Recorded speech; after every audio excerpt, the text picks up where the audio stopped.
I hope you'll remember this. I am here because I love my country and I love the Filipino people. At sinabi ko sa inyo noon, huwag ka magka-diferensya tayo. Kunting bagay, okay lang sa akin.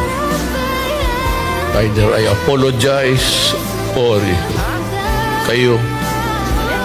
Pero sabi ko, wag lang ang bayan.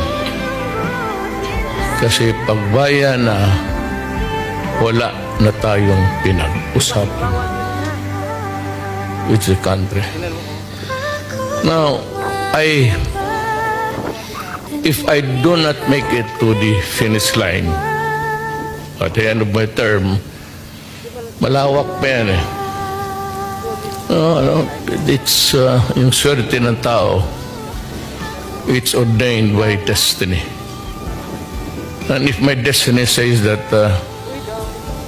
hanggang dyan lang ako, ba't hingiin ko lang sa inyo ito?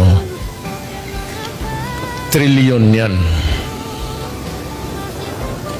Kaya ang hingiin ko sa military pati police, you are one of the pressure group ni democracy. The other one are the Congress.